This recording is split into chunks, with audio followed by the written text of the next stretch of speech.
Buenas noches, bienvenidos a Contrastes. Guille, ¿cómo andas? ¿Todo bien? Buenas noches, Emanuel, ¿cómo estás? Bueno, como no pasó nada en la semana, creo que va a ser 1 o 2 minutos nada más de editorial y listo, ¿no? Claro, porque está todo tranquilo, el dólar calmo, estable, el riesgo país estable, no hay ningún inconveniente, no hubo ningún anuncio en la semana de ningún ministro de Economía, así que ya está, ¿listo? No pasa nada. No pasó nada.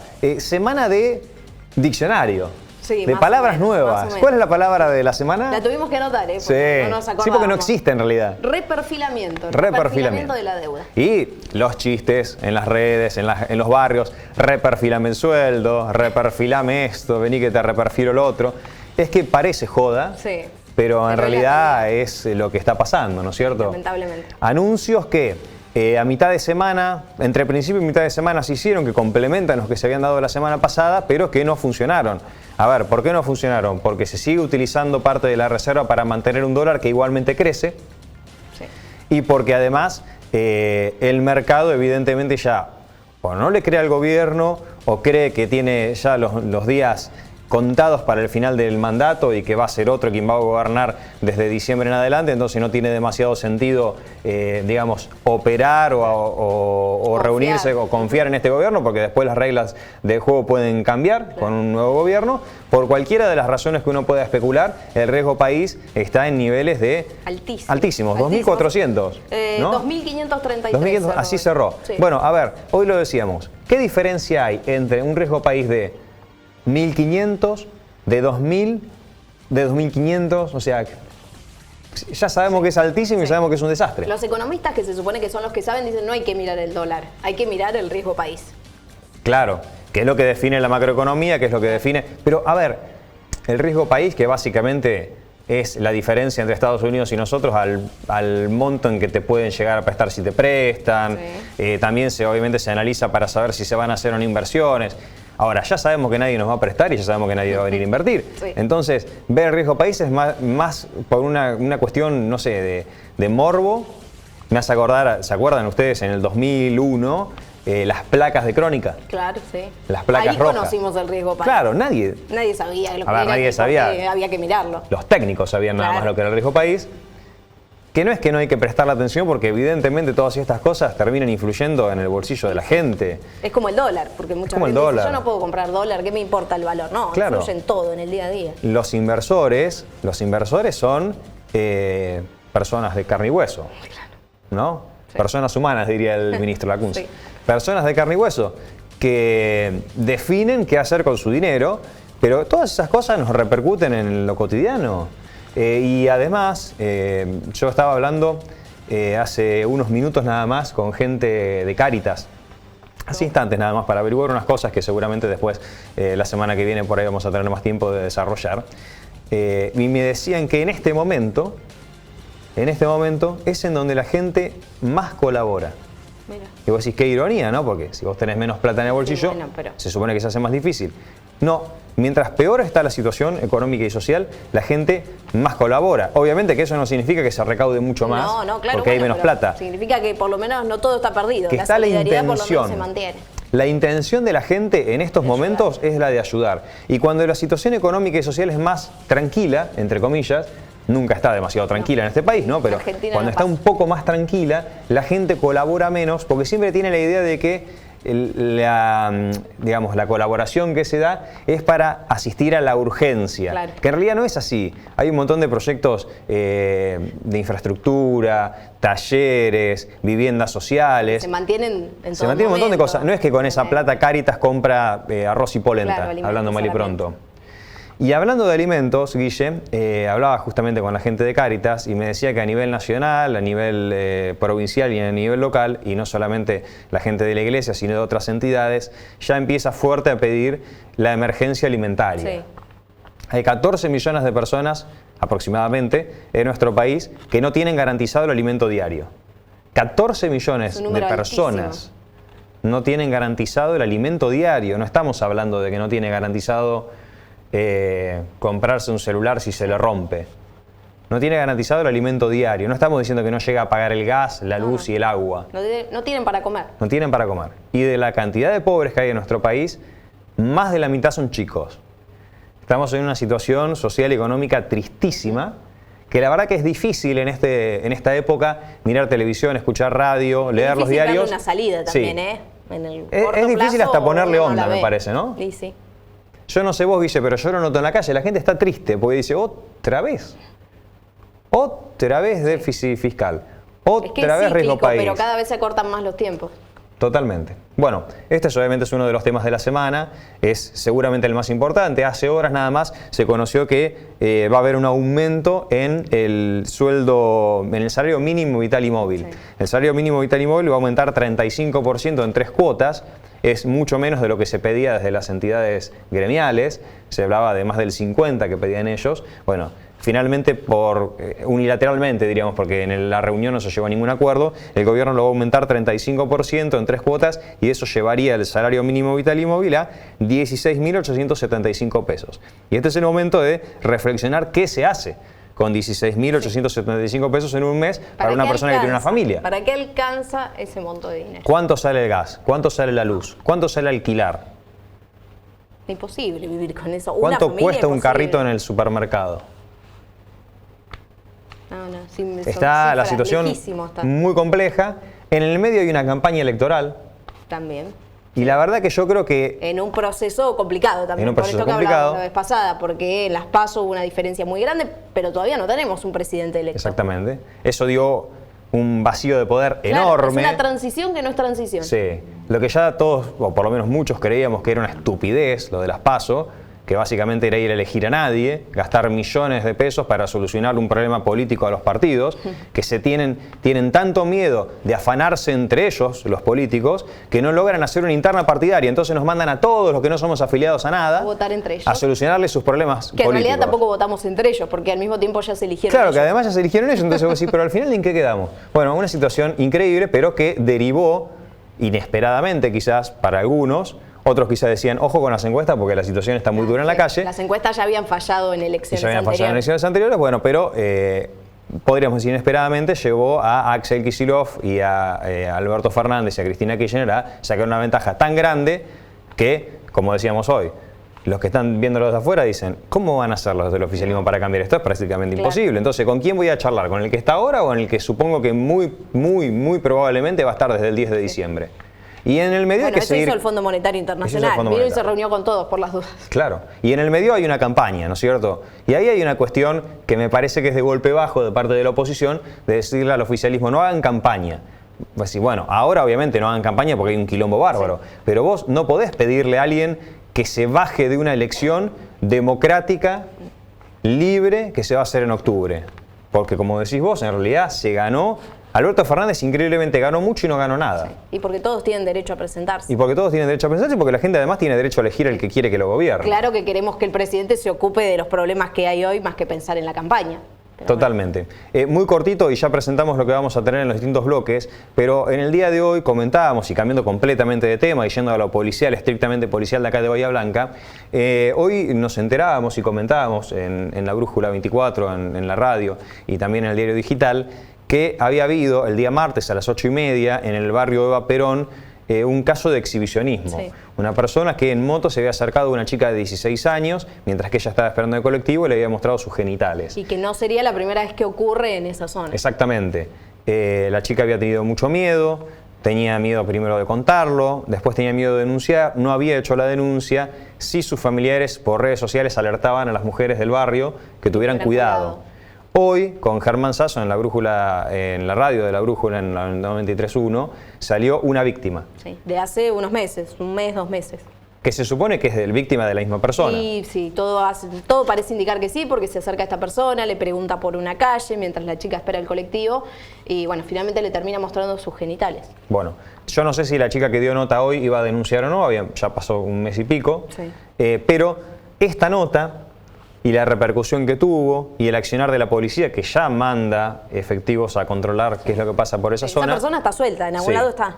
Bueno, todo esto hizo que la familia de la víctima de la que estábamos hablando, que ocurrió esta semana, del martes a las 8:30, vaya a hacer la denuncia. Bueno, eso es importante. Eso es importante, y es importante que todas las personas, todas las mujeres que hayan sufrido este caso o casos parecidos, vayan y denuncien. Porque no es lo mismo no denunciar que sí, no es lo mismo tener una denuncia que tener varias. Claro, no es lo mismo el día que lo detengan, si algún día se logra detenerlo, que tenga 5 o 6 denuncias. Sí, y bueno, y obviamente a tener cuidado en el barrio, ¿no? Claro, porque hay un sí. depravado Sobre suelto. todo con los chicos, porque bueno, la víctima con la que hablábamos hoy remarcaba esto, fue muy cerquita de donde hay una plaza, donde obviamente juegan muchos chicos y hay una escuela frente a esa plaza también. Nosotros estábamos ahí hoy a la mañana temprano y había mucho movimiento de gente, principalmente de mujeres que salían a caminar, que no sé si bajan por ahí por calle Malvinas para hacer una especie de recorrido de caminata. Hay una plaza con juegos, en una especie de bulevar que hay ahí a la altura de Pablo Acosta, y por supuesto pasa el colectivo por Malvinas, así que en todas las esquinas, prácticamente en casi todas las esquinas, hay gente esperando. No, y un dato que no menor que nos daba hoy también una de las víctimas. Esto ocurrió a las 3 de la tarde, le pasó a ella, ¿eh? Sí. No era la tarde, no era la noche, las 3 de la tarde, plena luz del día. Increíble. Guille, ¿qué vamos a tener en el primer bloque? Bueno, a ver, 2 temas nos van a ocupar en el día de hoy, uno de ellos muy importante y tiene que ver con la violencia de género. Lamentablemente en las últimas semanas hemos tenido noticias de varios femicidios cercanos en la región, Villalonga, en Orense, una chica de 16 años, un tema que lamentablemente se repite. Sí, y además que los números son impactantes. No, altísimos, altísimos. Impactantes. Sí. Sí. Cada Parece menos que de ya 2 nada días alcanza. matan a una mujer en el país. O sea, es increíble. Si vos te pones a pensar, tiene tantas aristas, no solamente policiales, sino principalmente culturales, ¿no? Claro. Que es un tema para tratar en varios programas, te diría. Te decía, nada alcanza, ¿no? Porque se ve que se asiste a la víctima, el botón antipánico, la denuncia judicial, las marchas, nada alcanza. Increíblemente, muchas veces después de las marchas, horas después, ocurre el femicidio. Sí. Increíblemente. Y en el segundo bloque, y esperemos que llegue, porque estaba en camino, va a estar, tendremos que decirle ex ya. Y ex hoy juez fue de su faltas. último día, hoy fue su último día como juez de faltas, titular del juzgado número 1. Estamos hablando de Ricardo Germani, siempre es interesante hablar con él. Claro. Vamos a charlar brevemente de lo que fue su trabajo como juez y además le vamos a preguntar cómo se comporta el bahiense. Sí. El juzgado de falta. Saber cuáles son las mejores excusas que presenta el bahiense al momento de ir frente al juez. El juzgado de falta siempre se lo relaciona con el tránsito, pero obviamente que se definen muchas otras cosas, ¿no? No solamente el tránsito. Así que vamos a preguntarle al doctor Germani varias cosas, siempre es interesante, aparte que es una persona que siempre es muy explicativa, charlando. Sí. Nosotros vamos a un corte y enseguida el primer bloque.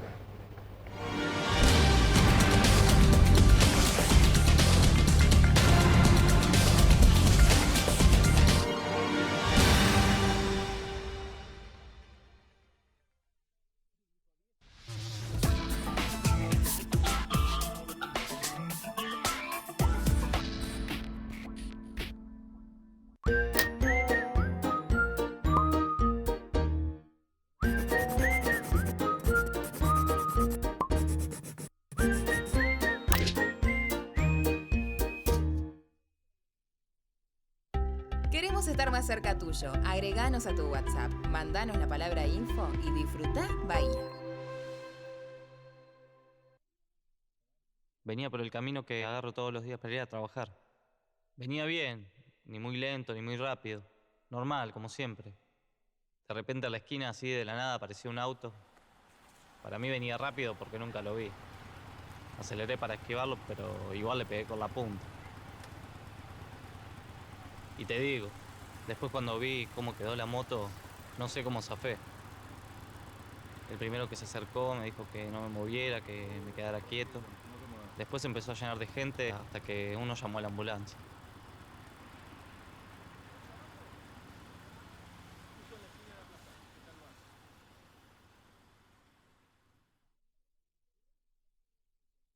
¿Sabías que el Consejo Deliberante tiene una herramienta para que participes de forma directa? Es la Banca 25, para que vos y tus vecinos se hagan escuchar. Sé parte de una sesión del Consejo, planteando un tema de interés general. Más información en consejobahía.gov.ar. Honorable Consejo Deliberante de Bahía Blanca. Entre todos, construyendo ciudadanía. Máxima velocidad. BBC. Ahora 300 megas. superando todos los límites.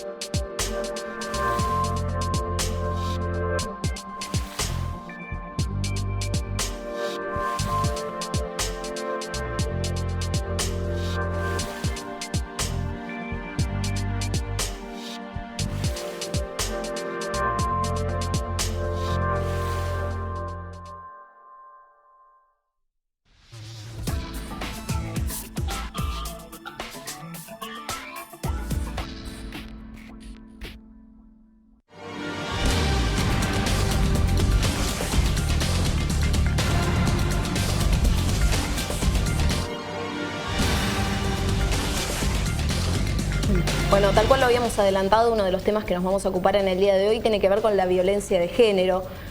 Unas cifras que alarman, situaciones que se repiten, como mencionábamos recién, han ocurrido varias situaciones en la región, femicidios que han ocurrido muy cerquita de Bahía Blanca y por eso queremos ocuparnos de este tema. Estamos con Nora Dinonto, ella es una de las integrantes del Nido. Nora, buenas noches, gracias por venir. Buenas noches, gracias a ustedes. Bueno, decíamos, parece que nada alcanza, ¿no? Siempre terminamos hablando de un nuevo femicidio, de la violencia de género que no se termina. ¿Qué es lo que pasa? ¿Falta una cuestión cultural? ¿Falta una cuestión judicial?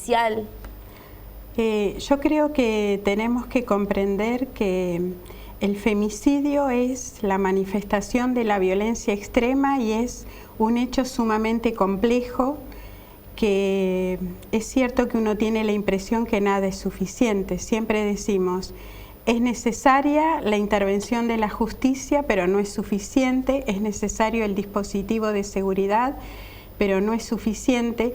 Y de alguna manera esto nos está marcando que, bueno, que el femicidio es un hecho social, es un hecho cultural y es un hecho político también, y lo tenemos que entender desde ese lugar, ¿no?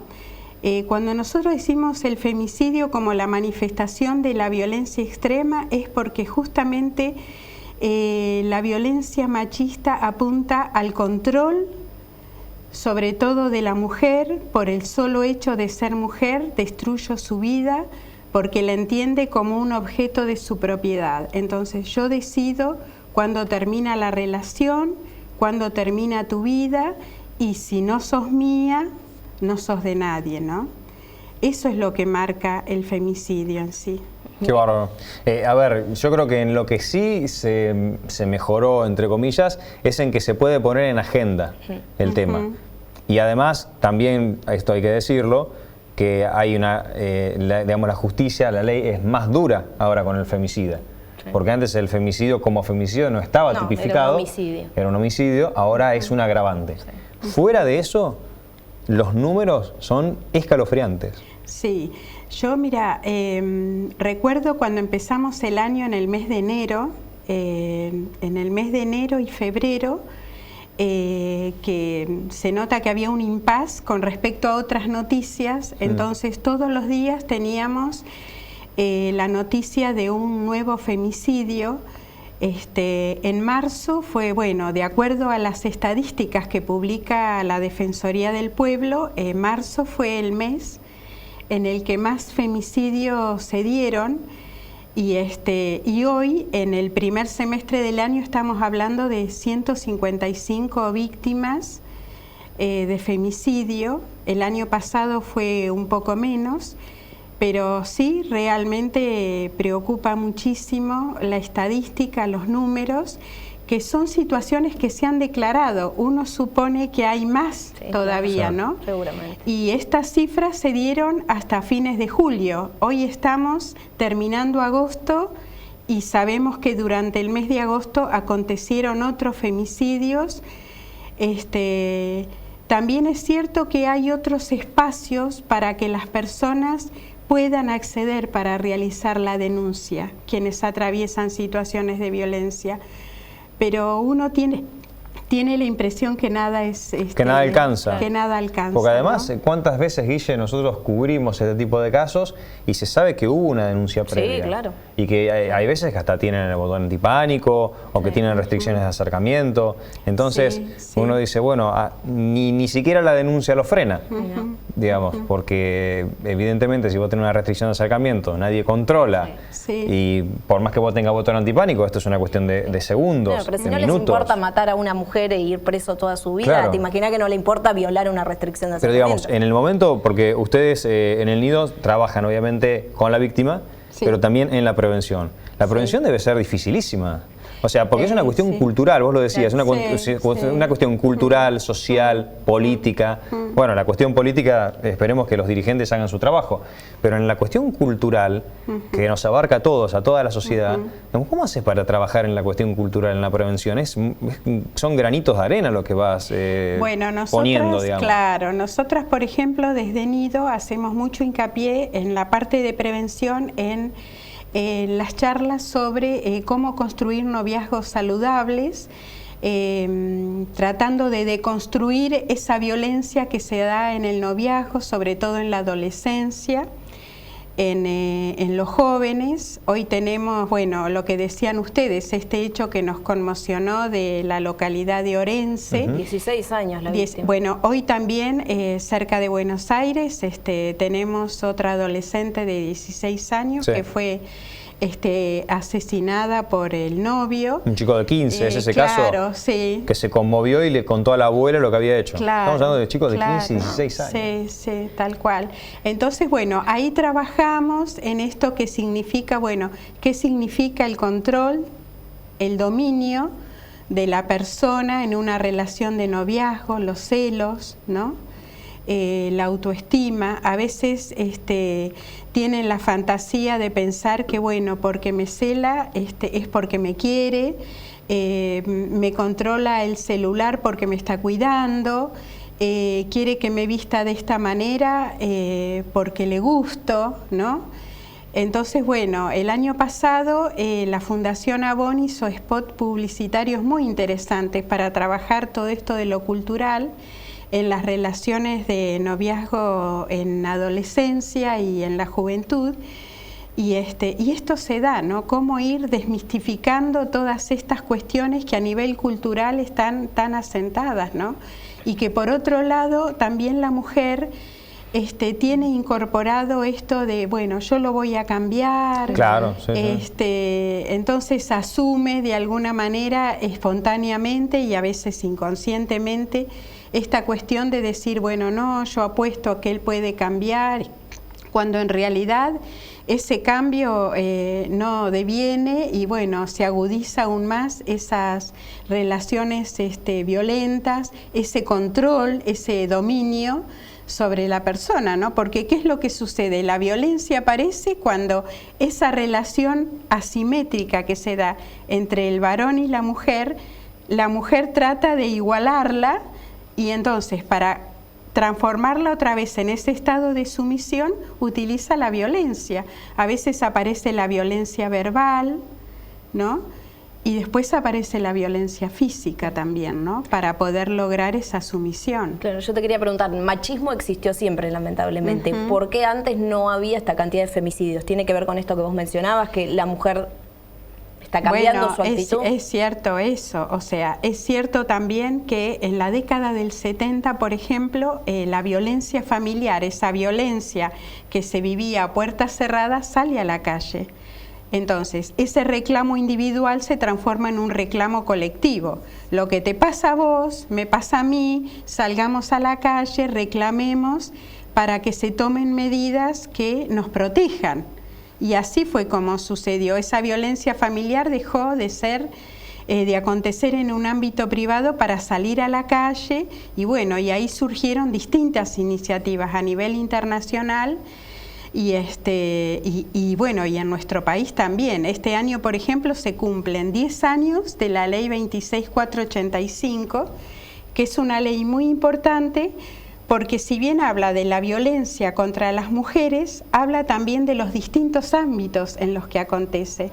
Entonces, señala el ámbito laboral, por ejemplo, hoy hablamos del acoso laboral, hoy hablamos del acoso callejero, hoy hablamos de la violencia obstétrica, Hoy hablamos de la violencia mediática, de la violencia simbólica, bueno. Cosas que ni se pensaban en ese momento, ¿no? Tal cual, pero digamos que esta ley, que es muy importante, marca estos hechos de violencia hacia las mujeres en los distintos ámbitos en los que interactúan, ¿no? Es muy, a ver, muchos no terminan de relacionar, creo que eso también es un error importante de la sociedad, muchos no terminan de relacionar la violencia simbólica o estos tipos de violencia en la pareja que son muy puntuales que vos comentabas, que es no dejarte salir, no dejarte salir vestida de cierta manera, muchas veces controlarte la violencia el teléfono, económica tampoco se la considera la violencia económica. Todo eso mucha gente no lo termina asociando con los femicidios y me parece que eso es un error, porque en los casos de femicidio mayoritariamente, cuando nosotros por ejemplo cubrimos los casos y después podemos hablar con los familiares de la víctima, ¿no es cierto? La mayoría de las veces nos cuentan este tipo de cosas, pero casi como un relato inequívoco. O sea, no la dejaba salir. Nosotros hemos tenido casos acá en Bahía. La isla, ¿no? De la familia, de las amistades. Y sin embargo, todavía cuesta en relacionar eso con un posible femicidio, como que termine con una tragedia, una situación tan terrible, ¿no? Bueno, la porque relación. Justamente lo que estamos hablando son de esos micromachismos que se dan, que uno termina naturalizando. Claro. Y bueno, justamente para comprender este tipo de cosas tenemos que comenzar a desnaturalizarlos, a darnos cuenta que estas cosas nos tienen que hacer ruido, tenemos que problematizarlas para poder ver, bueno, cómo salimos de esta cuestión, ¿no? Y por lo general a la mujer muchas veces le cuesta por un bloqueo emocional, porque necesita de esa relación, porque el victimario la seduce, ¿no es cierto? Y la convence de que ella tiene la culpa, ¿no?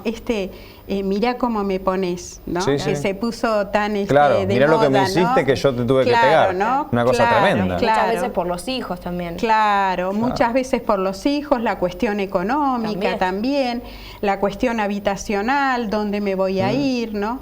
Son muchas cosas que se dan al momento de querer tomar la decisión, ¿no? Bueno, y ahora hay una ley que viene a compensar, si es que se puede decir de alguna forma, viene a compensar a los hijos de las víctimas.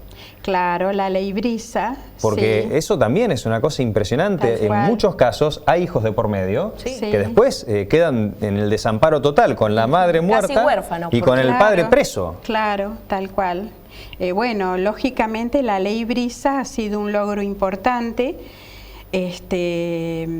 En estos momentos hay algunas dificultades, solo el 30% de las víctimas lo está percibiendo. Mira, ¿y qué por una cuestión burocrática? Claro, es por una cuestión burocrática. ¿Por qué? Porque quienes quedan a cargo de esos chicos tienen que tramitar la tutela, ¿no es cierto?, o la guarda, y eso lleva tiempo y recién ahí pueden cobrar. Y recién ahí pueden gestionar el beneficio para poder cobrarlo.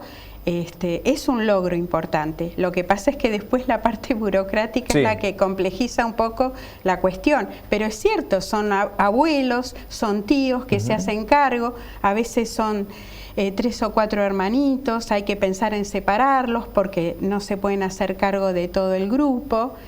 Es complicada la realidad también, sí. Impresionante. Nora, vos hablabas de capacitar a las mujeres, de que entiendan que todo eso no es normal, pero también ustedes capacitan a los hombres. Bueno, esta es una propuesta muy reciente que desde Nido hemos encarado. En realidad nos hemos capacitado, nos hemos formado con la Red Argentina por Buenas Masculinidades, que nos ofreció esta posibilidad de trabajar con hombres, porque también es cierto que si estamos hablando de violencia de género, una manera de prevenirla es trabajar con los hombres que ejercen violencia, ¿no? Tarea difícil, tarea complicada. Porque imagino que si ellos no quieren ser asistidos o ser ayudados, no se puede. No se puede. No.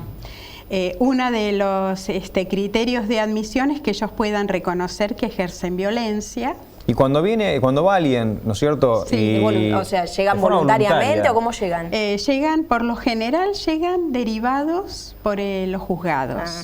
Bien, ¿no? O sea, ya cometieron por ahí una falta, un hecho de violencia. Se les sugiere un tratamiento, a veces se les ordena un tratamiento por determinado tiempo. Y cuando van, ¿no es cierto?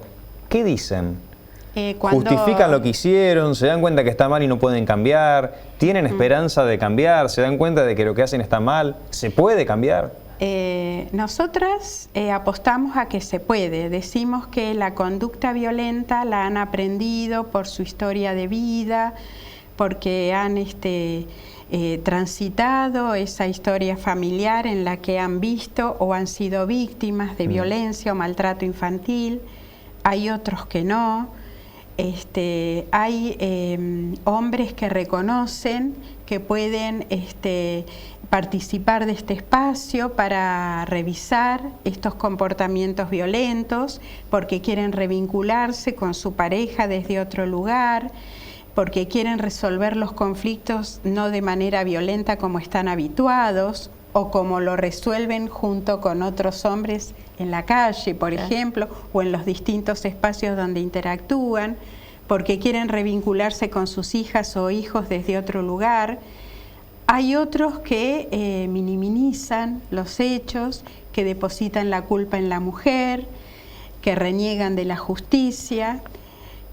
Esos lógicamente no reúnen los criterios que nosotros pedimos para participar de esos espacios, porque es una realidad que claro, si uno no se hace cargo y no visibiliza que ejerce violencia, es muy difícil comenzar a desnaturalizarla y a trabajar toda la cuestión de celos, de control sobre la pareja, ¿no es cierto? Por eso, pero es voluntario, si ellos se quieren retirar, por más que vengan del juzgado, se pueden retirar. Es voluntario, sí, hemos evaluado nosotros algunos solicitudes y bueno, no han reunido los criterios y hemos comunicado que no.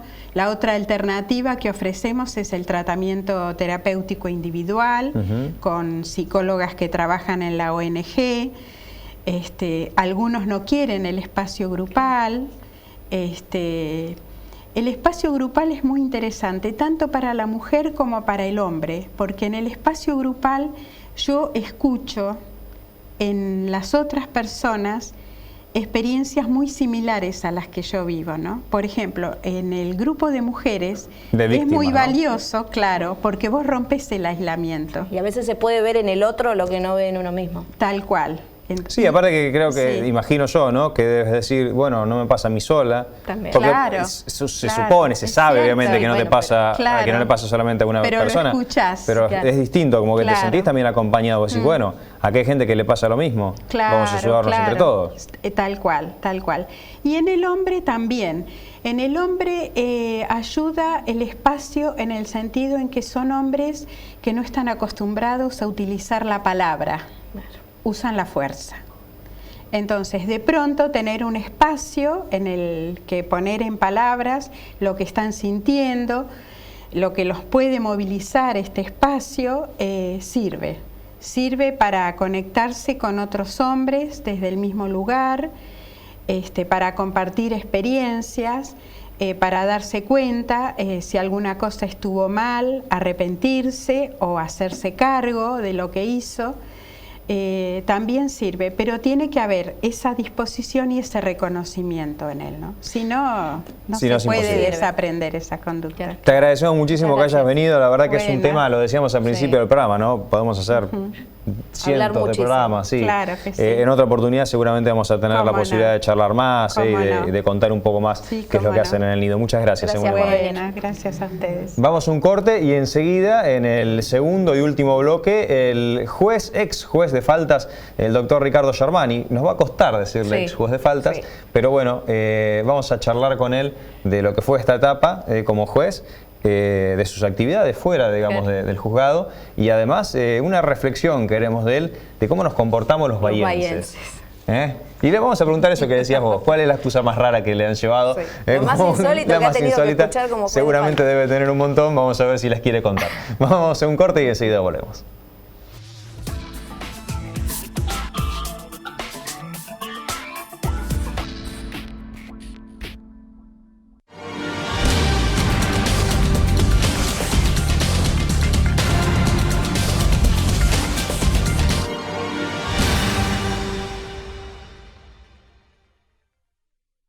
Música en el Concejo. Un espacio para disfrutar de la música hecha en nuestra ciudad. El último viernes de cada mes a las 19:30 horas, los artistas locales tocan para vos en la sala de sesiones del Honorable Consejo Deliberante. No te lo podés perder. Ingresá en www.consejobahía.gov.ar. Entre todos, construyendo ciudadanía. Honorable Consejo Deliberante de Bahía Blanca. Aprobado por Resolución 46 del 2018. Máxima velocidad. BBC. Ahora 300 megas. Superando todos los límites.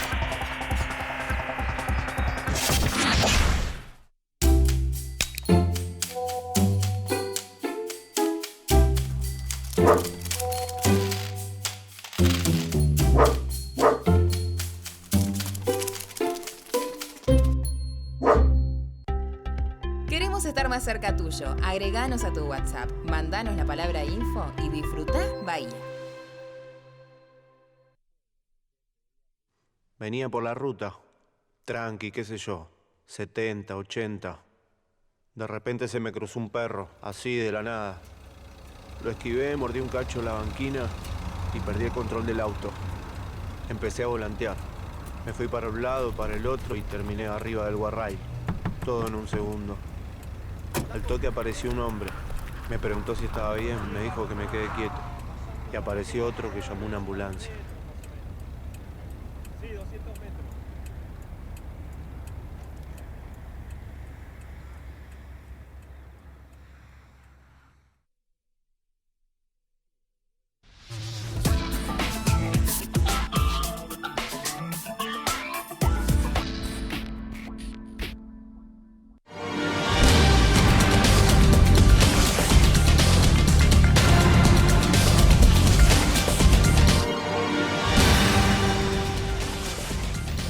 Segundo y último bloque, nos encontramos con el todavía.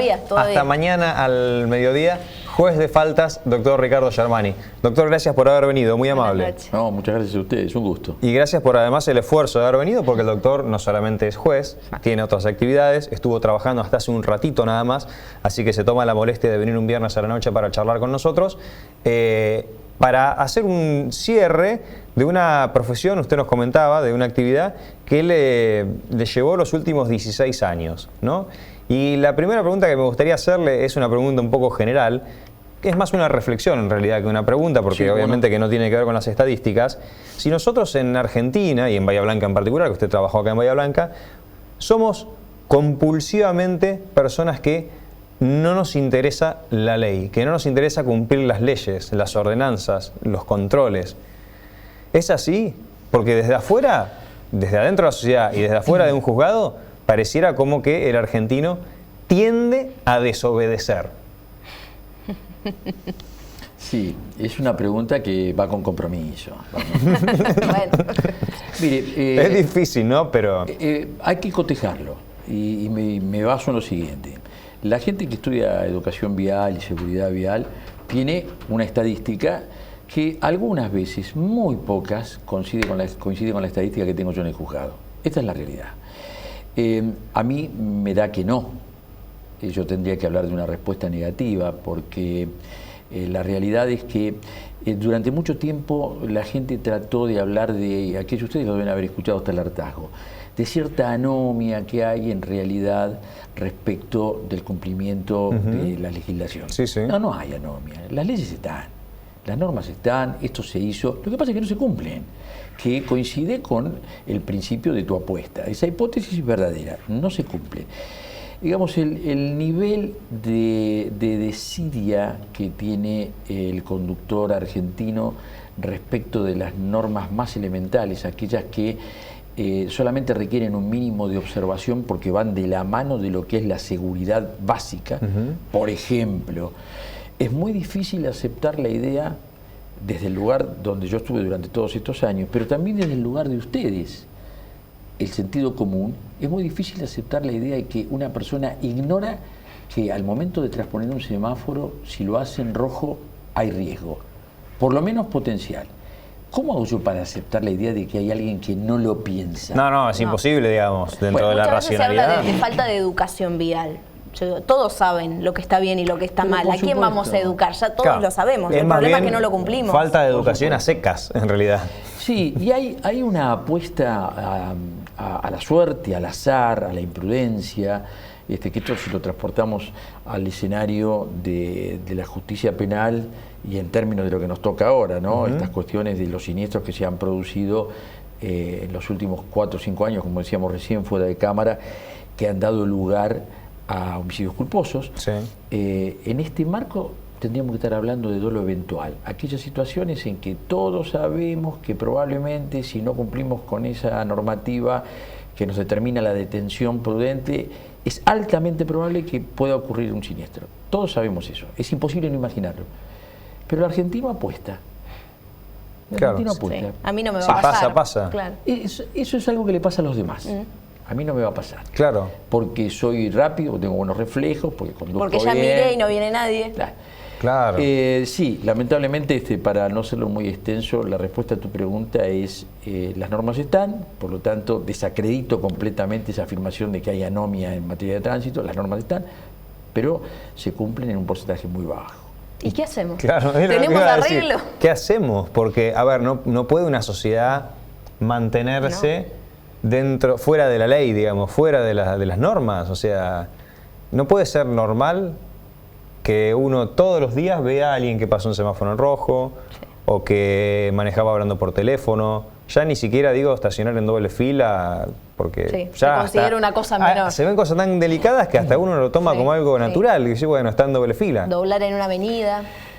Y hay dos posiciones respecto a esto, que son dos corrientes que se llevan de los pelos. Están los que creen y están convencidos que solamente la penalización severa es un corrector eficientísimo, que no da espacio para que quede nadie fuera de la ley. La verdad es que durante todos los años que yo estuve en esta función, más los que les tendría que agregar de justicia penal antes, yo estuve en la justicia ordinaria, sinceramente, Manuel, yo no estoy muy convencido que solamente la sanción sea suficiente. Yo creo que hay que cargar las tintas en la permanente prevención. La permanente prevención cuesta dinero. Claro. Porque requiere de recursos humanos, Que es el control. requiere de infraestructura. ¿Y saben de qué requiere también? Que esto se dice poco, porque pareciera ser que el control está a cargo de un grupo determinado de personas que están más o menos preparadas para ejercerlo, pero de manera aislada, así como si fueran huérfanos de una gran apuesta para mejorar el tránsito. No, esto solamente se puede hacer si antes que eso o junto con eso hay políticas contravencionales. Políticas del Estado, que en algunos casos puede ser el Estado Nacional, en otros casos Estado Provincial, y la mayoría de las veces, como ustedes saben, la política contravencional de los municipios, porque esta es una actividad que se le ha delegado a los municipios, debe estar presente diseñando qué se hace en las zonas más neurálgicas, de qué recurso humano se dispone, cuántas personas se van a afectar, qué clase de capacitación van a tener esas personas para abocarse al control. Entonces, con un sistema de plantilla de esta naturaleza apostado al control y a la prevención, es el correlato necesario de las sanciones, de las penalidades. Claro. Entonces, funciona, ¿por qué? Porque aquellas penalidades van a ser menores en cantidad, quizá no en contenido, en cantidad, porque la prevención funcionó. En términos generales, si es necesario tener un sistema de sanciones muy fuertes, caso nuestro, Bahía Blanca. Bueno, acá las sanciones son altísimas. Muy importantes. De miles y miles de pesos. Es porque el sistema de prevención hace agua. Y esto, claro, la verdad es que lo puede detectar cualquier persona que no tenga relación con este tipo de actividad.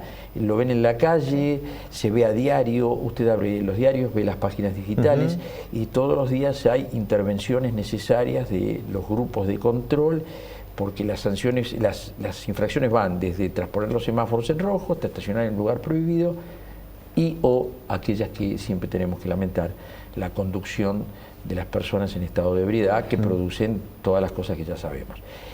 Yo creo que hay que cargar las tintas para definir, ¿no? Para tomar posición. Creo que hay que cargar las tintas en la prevención y eso va a permitir morigerar las sanciones e incluso hasta ser, digamos, restrictivo con la clase de penalidades. Se podría reformular la cuestión del contenido económico de las sanciones, pero no sin esto, definitivamente no sin esto. ¿Y qué ponemos? ¿Más gente? ¿Hacemos cursos en la secundaria? Ya cuando ahora vas a sacar el carnet, creo que son más las charlas que te dan, son un poco más extensas también los exámenes, pero ¿qué tendríamos que hacer? La cuestión de educación vial y para la seguridad vial, educación de los peatones, la conducción en general, etcétera, etcétera, tiene que estar en la currícula. O sea, tiene que haber una materia en la primaria y en la secundaria que sea educación vial. Sí, porque además, si nos ponemos a pensar, doctor, y hablando a nivel nacional, es la principal causa de muerte, los accidentes de tránsito. Es raro que en un país en donde la principal causa de muerte sean los accidentes de tránsito no hayan tomado esta decisión de que usted está comentando hace, no sé, décadas. Mire, hay provincias en la República que tienen políticas contravencionales. Nosotros mismos en la provincia de Buenos Aires tenemos una matriz de política contravencional dirigida a la seguridad y eso está en el gobierno de la provincia de Buenos Aires. Como les digo, hay un control que se llama RUIT, que es el Registro Único de Infractores de Tránsito, desde algún organismo de gobierno, donde está creo que es el subdirector Joaquín de la Torre, se manejan cuestiones que tienen que ver con la prevención vial en rutas exclusivamente y después en plantillas urbanas. Ahora, si yo tengo que hablar solo de estadísticas y del otro lado pongo en espejo toda esta estructura que acabo de mencionar, en algún punto se está fallando. Porque, claro. O quizá no, permítanme ser más generoso, no alcanza. Bien. No alcanza. Es otra forma de verlo. Sí, y a lo mejor menos irritante, pero no alcanza. Está demostrado en la estadística. Pero creo que ese es el camino. Más recursos dirigidos allí y un sistema de planificación de políticas contravencionales por cada municipio. Y además de las provincias en la República que lo tienen, hay municipios dentro de la provincia de Buenos Aires que son muy prolijos en eso. Tienen planificación previa para la política contravencional. Nosotros hemos hablado varias veces con otros gobiernos y con el actual sobre esta cuestión. No puedo decir que se nos ha desoído porque se han hecho esfuerzos, pero bueno, siempre son pocos. Además, y acá quiero concluir para no ponernos tan dramáticos, pero lamentablemente... Pero es así, porque se va la vida en esto. El ejemplo, precisamente iba a decir eso, el ejemplo del que dispongo es dramático en sí mismo, no porque yo lo utilicé. Si usted habla de políticas contravencionales, de recursos, de dinero, de mayor cantidad de personas abocadas al control, y tiene razones y argumentos para pensar y demostrar que quizá no sea imprescindible, yo de este lado solamente le digo o le pongo un ejemplo. No vamos a mencionar los apellidos porque son por todos conocidos y me parece que es innecesario para traerlo. Lesiones graves hasta muerte.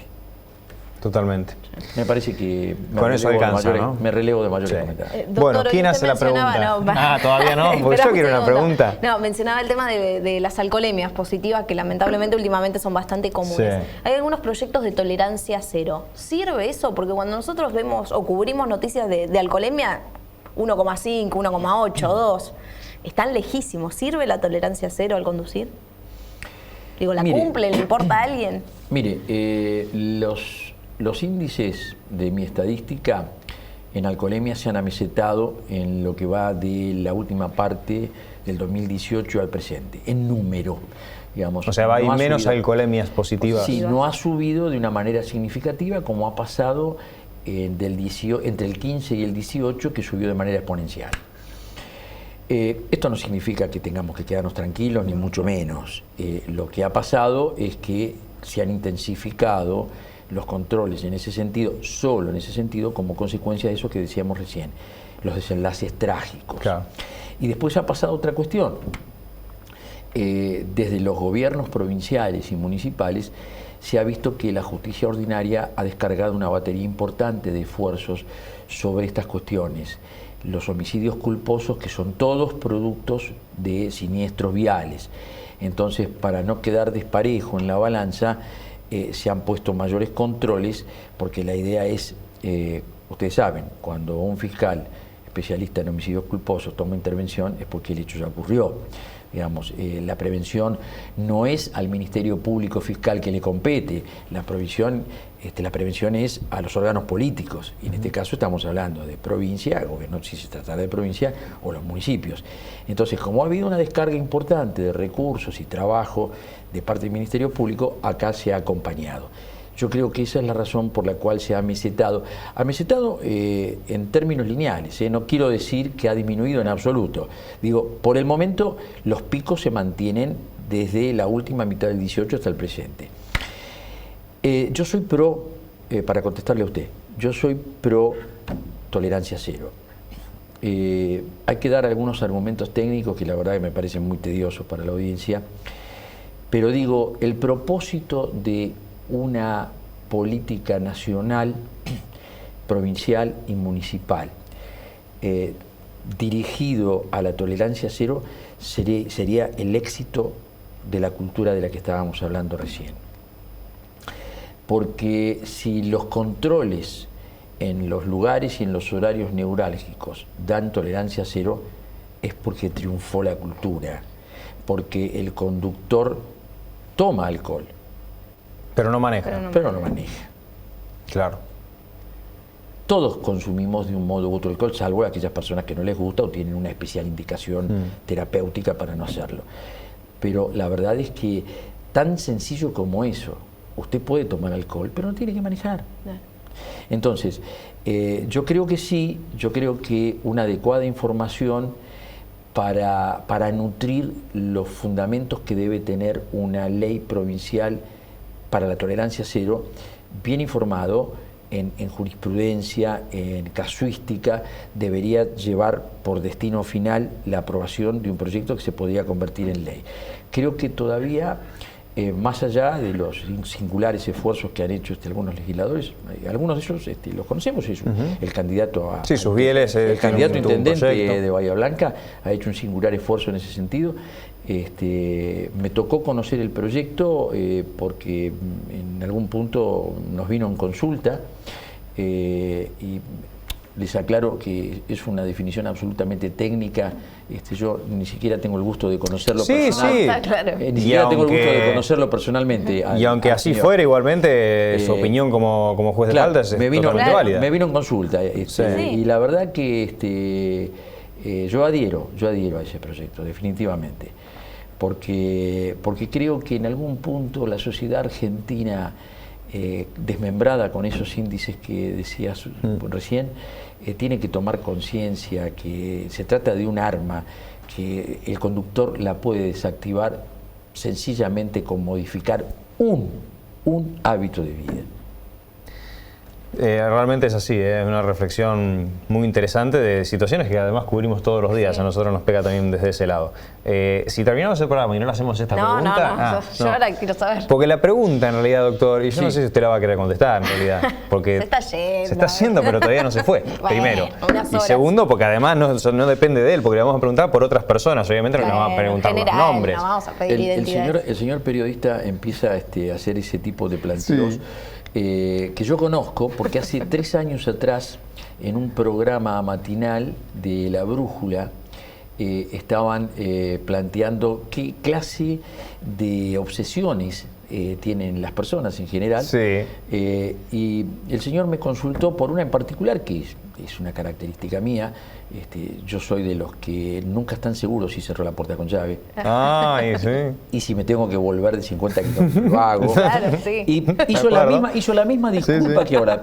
Entonces me pongo en guardia porque no sé qué me va a preguntar. No, es más sencillo. No es de usted, o sea, el tema es que tiene que hablar de alguna otra persona, ¿no? Pero sin dar nombres. Dígame. Cuando la persona comete una falta, ¿no es cierto?, termina frente al juez dando una explicación. Y hay veces que a nosotros nos llegan datos de que se dan explicaciones que son insólitas y la verdad nunca terminás de chequear y de saber si es verdad o no. Cierto. ¿Ha habido muchas situaciones en donde personas le han planteado excusas insólitas de por qué hicieron o cometieron cierta falta. Al momento de explicar o de decir que no lo la verdad cometieron, que porque muchas veces dicen, no, yo me da no. miedo hasta de escribirlo. ¿Es así? ¿Pasa? Sí. Se está riendo, o sea que sí. Se debe acordar de alguna que no se pueden contar al aire también. No, sí se pueden contar. Por supuesto, el oyente y el televidente tendrán que poner su cota de imaginación. En 2 ocasiones, recuerdo una hace unos años atrás, en una audiencia, precisamente por un imputado de alcoholemia, para justificar el gramaje de alcohol que le había dado en sangre, que no era poco, estaba alrededor de, en saliva, perdón, en 1,10 aproximadamente. Alto. Sí, alto. Se quejó de una inveterada costumbre de su señora suegra, pese a que él se lo pedía por favor, pero que ella lo hacía como parte de su, digamos, de su característica culinaria. Utilizaba una gran dosis de vinagre de cocina en las ensaladas. ¿Vinagre? O sea, ni siquiera dijo que tomó un postre con alcohol, no, vinagre. Y como acompañamiento de las comidas, por compromiso, él hacía una ingesta bastante copiosa, pero que era vinagre. Era vinagre. Vinagre de alcohol. 1.20. ¿Cuánta ensalada había comido? Que diga la marca si no compramos. No, yo no sé si eso es cómico, pero como raya en lo absurdo, ya llega un momento en que... La verdad que el imaginario de la gente no tiene límite. Bueno, doctor, una vuelta nosotros... Además los tiene que mirar usted seriamente mientras le plantea eso. Una vez nosotros cubrimos un caso de un taxista que dio alcoholemia positiva y el hombre gritaba, comí una licorita. Sí, me acuerdo. Y había dado también altísimo. 1,6 me parece. O sea, una licorita, una docena de cajas de licorita. Es increíble, pero ¿se lo creen? ¿Se lo creen o se dan cuenta que están diciendo? Es lo que tienen para decir. Hubo otra más simpática, que por supuesto la voy a contar de manera absolutamente objetiva, no va a ningún juicio de valor en la cuestión, y se lo digo a la dama. En una ocasión, una señora haciendo un descargo por haber estacionado en doble fila, muchísimo más tiempo de que estaba permitido, con la típica excusa, pero yo puse la baliza. Claro. Hay personas que están como si habilitara. Que si usted pone la baliza, puede poner el auto arriba de la vereda y está todo bien. Y la razón por la cual la señora había estacionado en doble fila, obviamente era porque no tenía lugar para estacionar normalmente, pero la causa disparadora de esa decisión es que en la lencería donde ella habitualmente compraba había oferta. Y la señora contó la verdad. Y me pidió que yo lo consigne en el descargo. De manera que ¿Y escribió eso? Sí, claro, por y supuesto. lo que ella declara, Sí, por poco trae de testigo no puedo la modificar lo que lencería. la señora me dice, por supuesto. Increíble. Sí. Doctor, muchísimas gracias por haber venido. La verdad que, bueno, le agradecemos. Además, luego vamos a seguir haciendo notas con él. Pero le agradecemos en particular, además de su trabajo de 16 años como juez de faltas, que siempre nos atienda, que nos explique. Porque también eso tiene que ver un poco con la docencia de la que hablábamos. Así que gracias por esta nota y por todas las notas que ha dado hasta ahora en su rol de juez de faltas. Y además, bueno, lo mejor para la nueva etapa, que va a seguir con un montón de actividades, pero bueno, va a ser distinta. Muchas gracias por haber venido. Yo les agradezco a ustedes la deferencia y la deferencia que han tenido siempre, y además porque, además de lo grato que es conversar en este ritmo coloquial, eso me permite a mí poder decirle a la gente cuáles son las características de toda esta cuestión, que por ahí a alguien le resulta de utilidad. Así que muy agradecido. Bueno, muchas gracias, doctor. Y nosotros nos vamos, Guille. Sí, hemos llegado al final. Nos encontramos el próximo viernes a las 22. Que tengan buen fin de semana. Buen fin de semana.